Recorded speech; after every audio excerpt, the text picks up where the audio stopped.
Yo, welcome to Thursday. Back half of the week. We're already laughing because the show is going to be awesome today. We're talking about the EV tax credit. We're going to break it down for you, and we're talking about that legendary Nordstrom tire return story. Legendary. Straight up. The people So really want to know who I is and who I be. They If you are sensing some level of competitive anxiety in this morning's show, you, my friend, are I'm the real one feeling it, just as a note. Yeah, that's why Kyle's face is a little red, because he had game face during the countdown, because we decided that we're going to have a little on-air competition today, because I just found out moments ago that Kyle knows how to solve a Rubik's Cube relatively quickly. There's the messed up one. And so when we go through the first story of us breaking down the EV tax credit, Kyle is going to try to solve the Rubik's Cube before I can get through the story, which means two things. Number one, if you're watching the story, you won't hear anything I say about EV tax credits, but if you're listening, you'll be fine.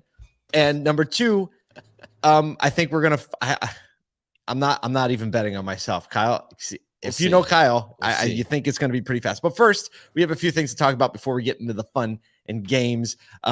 We started yesterday streaming our Auto Collabs podcast at noon. How about that? Yeah, that's going to be, I think that's going to be a good, if you're, noon Eastern, 11 Central, for the Pacific people, you got to do it during the morning meeting. But sorry, it'll be break time. But most everybody else can kind of catch it around lunch, and you've got like a half an hour, 40 minutes of just listening in on some really, really cool conversations. We launched the Jim McKelvey podcast yesterday, and today we're going to be talking with Damon Lester, president of NAMAD and owner of Nissan Abui, and talking a little bit about his origin story, as well as breaking this barrier of trust that he sees across the automotive industry between partners and OEMs and dealers and even customers. So just getting his perspective on how that's playing into the automotive retail landscape. So you won't want to miss that. That's right. So you can get the podcast. It is live now if you want it, autocollabs.com, or just search Auto Collabs on your favorite podcast platform, or just check out the SO2 page on LinkedIn, Facebook, or YouTube at noon. LinkedIn preferred, because that's kind of where we spend most of our time. So we like to engage with the community there. What else? Hey, we just want to say ASOTUCon is shaping up to be a blizzard of fun. People are calling and texting nonstop, being like, hey, can I get there? How can I get there? Industry partner tickets are this close to being sold out. 11. We're down to 11, which really means if you're going, usually it's going to be two people buying at the same time. So we're probably somewhere between 5 and 6 purchases away from you not being able to go. And we want you to go, especially if you listen to this podcast or watch the show. We want to make sure you get there. So go to asotucon.com, get your tickets. Dealers, we still have some tickets available for dealers. So $299, all the meals, all the entertainment, easy in, easy out. It's $3.90. I just gave everyone a discount. False advertising. It's okay. Thanks. We're good. Thanks, we're Kyle. Good. But we're delivering $1,000 of value. Actually, even more than that. Easily. Check out the site. We do want to thank so much our presenting sponsor, Cars.com, for making it possible. We also want to we have some cool activations going on. We said, look, there's no trade show booths allowed. We put the smack down. No exhibit floor, no trade show booths. You have to think about active engagements. And speaking of active engagements, I'm not going to do the segue button. Can't segue that. Little company called an aptly named company called Active Engage actually sponsored the VIP lounge. So this is going to be an elevated VIP lounge where 100 people only are going to be able to be up there. It's got its own bar. It's got relaxing seating. Maybe they'll be nice enough to get you a pass to it. But they really stepped up to have some fun with the VIP lounge. And if you haven't checked out their TikTok, you need to check out Active Engage's TikTok.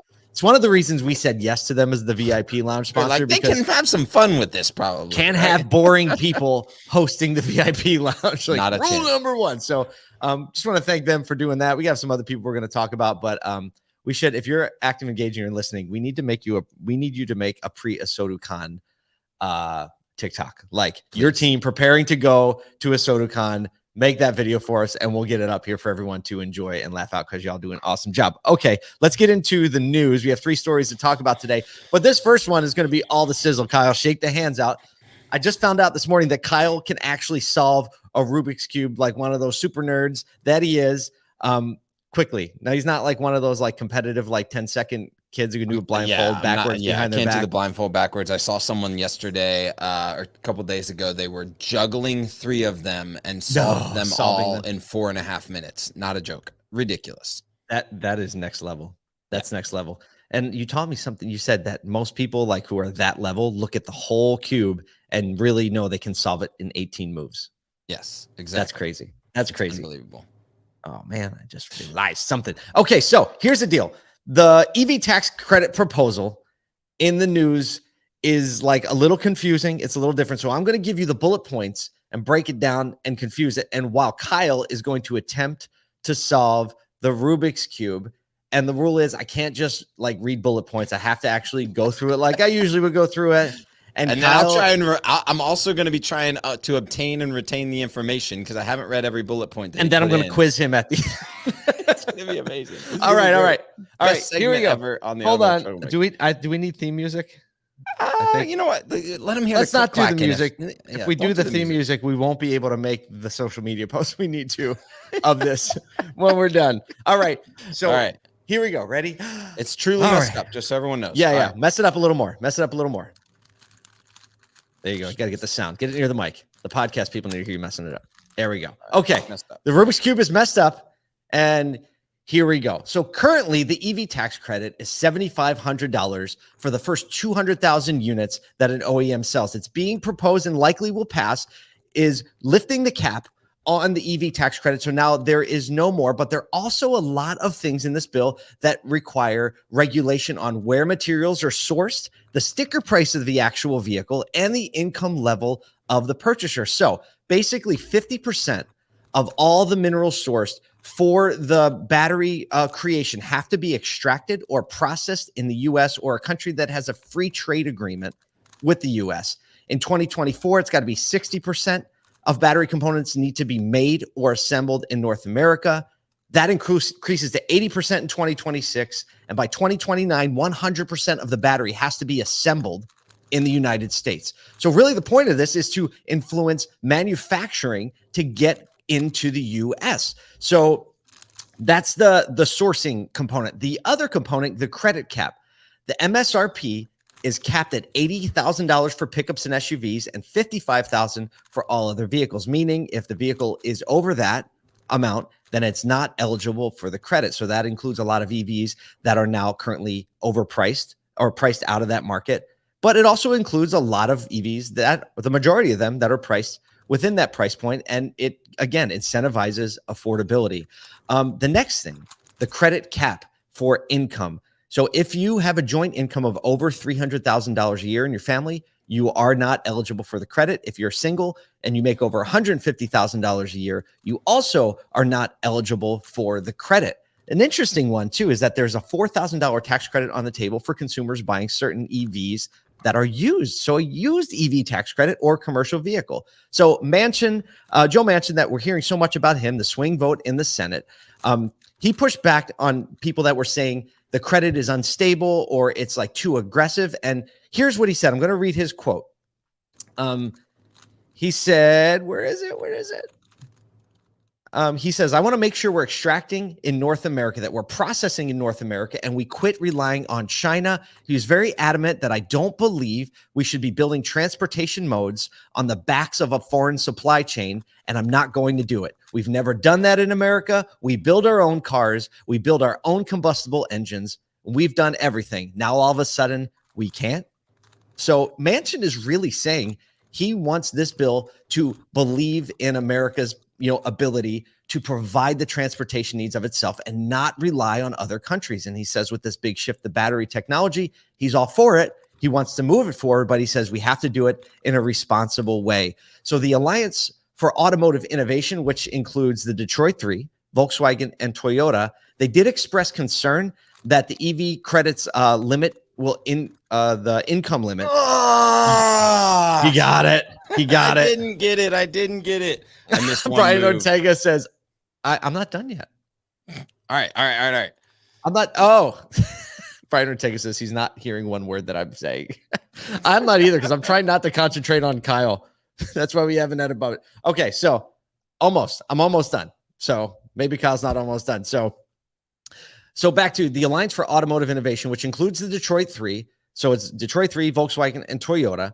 They express concern that the income limit, meaning like certain families or households that make over the certain income limit, that 300,000 for joint filers or 150,000 for single, that it's going to sideline a lot of potential buyers when in the beginning early adoption phase of EVs is going to be more essential than ever, more critical than ever. So I think if you take these three considerations, number one, that it's going to require batteries to be sourced, materials to be sourced, or I skipped this part, or recycled and produced in the US. It's going to be cause them to have to be assembled and manufactured in the US over time. Number one in the bill. Number two in the bill. Number two. This is number two. Number two in the bill. The vehicle can only cost a certain amount of money. So $80,000 for trucks and SUVs, $55,000 for sedans, and the household income level of $300,000 for joint filing or $150,000 for single. Those are the three components of the new proposed EV tax bill. Here's the takeaway. This EV transition is a game of chess. It's moves setting up for other moves. It's not checkers, right? It's all these things at play. So we would say to you still, control the things that you can control, right? Pay attention to as much as you can. And that really is going to be the continued prescription for success in this EV future. But now hopefully you understand the credit bill a little bit more. And hopefully Kyle isn't done with his Rubik's Cube so that I can win this one. I don't think I won. He's not done. What happened?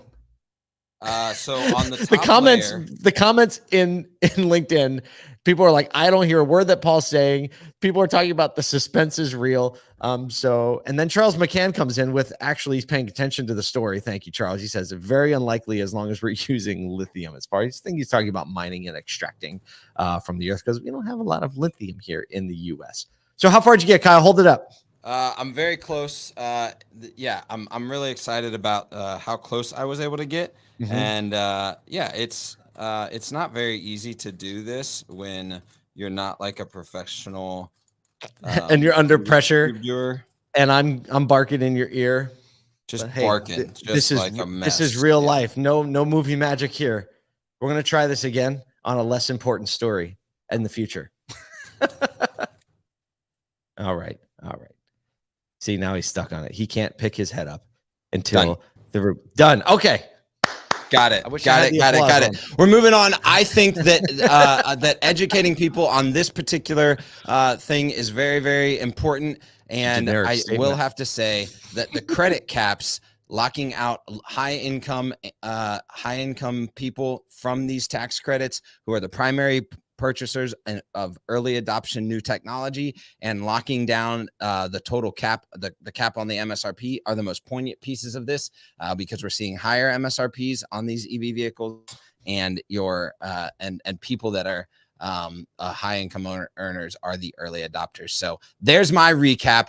We're way too long into this. I did finish the Rubik's Cube. I had to do it twice because I missed one move on the first time, and we're rolling. Oh, that's how life is. There's a life lesson in there. So a life lesson. All right, we're gonna move on. Speaking on to moving on. Stop. Segue. Time. We'll break it up for a second. Yeah, I gotta get those jitters out. Yeah, go.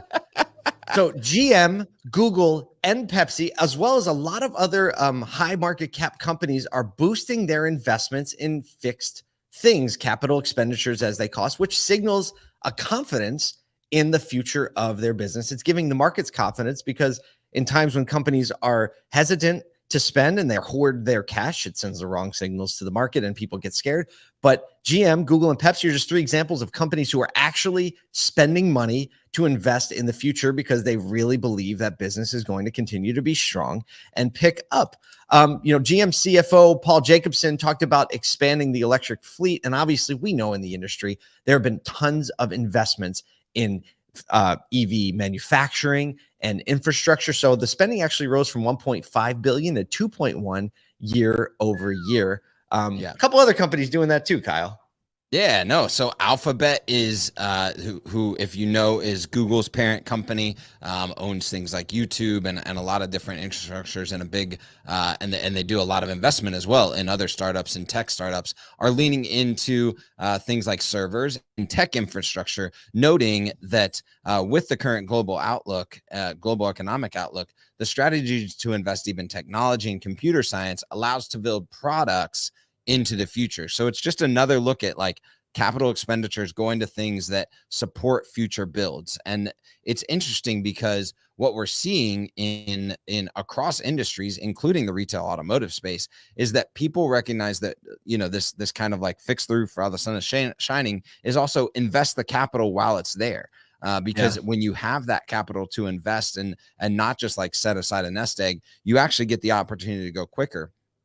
You know, I've talked about this to a lot of people, is that what happens typically out of any sort of economic downturn, or particularly a recession, is the people that press in during the recession and have the staying power to come out of it actually accelerate quicker. So when you look at like 2009, 2010, and some of the companies that were really able to get their things in line in 07 and 08, they actually were some of the highest accelerants in technology and retail.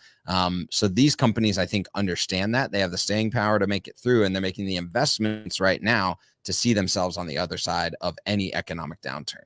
Yeah, I mean that principle works in brand marketing as well. You see study after study after study. Companies who don't like diminish or obliterate their ad spend in downturns are the ones that disproportionately are coming out ahead, because during all that time they're just scooping up market share, right? Sales might not reflect it as far as sales records and year over years, but when they come out of it, you just see that they're 2 and 3 times further ahead. Another one of these companies is Pepsi, where they are investing in digital technology that make sure that machines are stocked properly, and that they're stocked. So they're really, and if you think about it, this technology like lets them know when vending machines are empty, when store shelves are empty. So it just cuts out a lot of labor needed to check on things and allows them to make sure their products are ready when a consumer's ready to purchase it, without all the labor of having to take inventory physically and kind of pass messages back and forth. So luckily really, for Pepsi, because they're not Coke, they only have to check those things every 8 weeks. So the server costs aren't that high.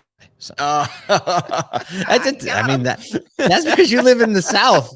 I mean, I'm assuming That's you're true. a Coke guy, right? Well, You're in the I mean, South, right? I'm kind of either, but definitely Coke. And in the South, like you're like, what kind of Coke products do you have? And you just Yeah, right. expect if someone says Pepsi to look at them sideways. Exactly. That's my point. Northeast is a little different. I personally, I'm a Coke drinker, but my kids like Pepsi. I don't know what went wrong, but you know, I mean, I guess it makes sense. Pepsi's target market really is like, Pepsi doesn't have a brand. Their brand is whatever's popular in culture at the moment. Yes, That's Pepsi's exactly. brand. All right, this last story I'm so excited for. When I came across this morning, it triggered all these feelings of just like business and customer service and nostalgia all at one time. So as the story goes, and if you're in the industry, you're listening to this, you've probably heard the infamous, legendary story of Nordstrom's customer service being so great that one time a consumer came in to return tires to a Nordstrom, and they gave him his money back, even though obviously they don't sell tires and he didn't buy them there. But they're so obsessed with making a good customer experience that they actually refunded this guy for tires. And I was like, oh, that's good. And I think I always assumed it was probably like urban legend. Well, yeah, you like you're like somehow the Chick-fil-A story, right? And or the Nordstrom story or the Apple story started as like, yeah, the guy came in with a tire shirt and they, with a tire on the shirt and they refunded it. And all of a sudden, like 5 years later, it's like he had 4 tires that were 18 years old, and that, it's like the big fish right. But this one really old was actually true because the president of Pete Nordstrom, recently hosted an episode of the Nordy Pod, which I love that. Talk about brand build. All right, here we go. Next. He interviewed a gentleman named Craig Trounce, the sales associate that was behind the story. Now, Craig is no longer with Nordstrom. He's the manager of the Phoenix contact centers for Alaska Airlines. And by the way, he is on LinkedIn, and he does have 30 followers, and I may be 31. He's got 30 followers. Oh, he's about to have like 29 more right now. So he's going to be up to 60 by the end of the day. But the interview came out, and the story goes like this. We should probably read his actual commentary on it, right? You want to be Craig? You want to be Craig? I'll be the customer, and I'll be the customer and the managers. This is a 3-character story. So go ahead. You be Craig. So, so Craig said, I came up, I asked him, hey, Mr. Customer, is there anything that I can help you out with? And the customer said, oh, actually, I don't think we can't do it. We have to rehearse this. We're not good. He said, help you out. And so, okay. So he came up and he said to the customer, like, hey, I think you're in the wrong place. And this is a texture to the story that I didn't realize. And Mr. Trout says, I did try him to tell him that, Northern Commercial, who was the previous tenant of the building, doesn't exist anymore. And like, as you can see, we're a clothing retailer. So the guy did actually buy the tires in the building. It used to be a place that sold tires. And so he came out, and the guy said, this is really typical, kind of like old, I don't know. This is the building I bought them in. And they said, if there's anything ever wrong with them, I could bring them back. So here they are. The like irony in 2-year-old tires trying to be returned is just, there's one layer there. There's a thing there at a anyway. Nordstrom, and then some guy has the guts to say, yeah, and I bought them at the store that used to be here, and I recognize this is a new store, is quite wild. So Mr. Trout says that his manager the whole time was kind of watching him from the wings, looking out, and from the back stock for the men's shoes, and he realized really quickly, like, my manager should be coming out here to help me, but he's just kind of nodding in empowerment, like you're headed in the right direction.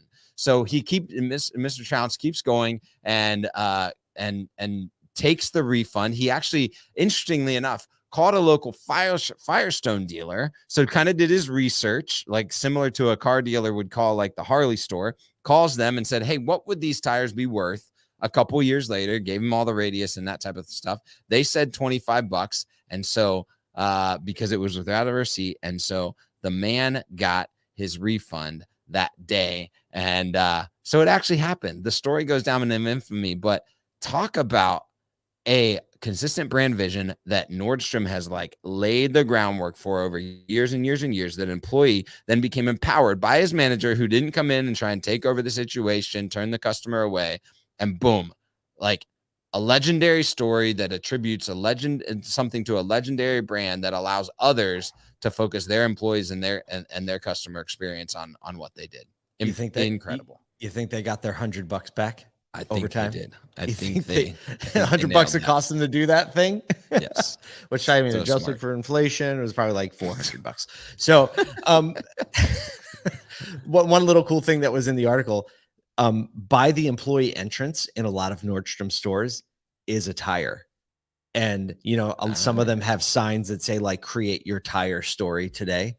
Right. And it just is a reminder. So, truth or myth, that story is true. And that is something that we all have the ability to set in motion today across the automotive industry. And it doesn't take a lot, but empower your people as much as you can. Think outside the box. And I know when this happens, like it can really change the dynamic of the automotive industry and the perception of it, right? If 1,000 of these instances happen every year, how many people are actually going to hear about it, right? Millions, probably. Millions, probably. It's like a brand build lesson.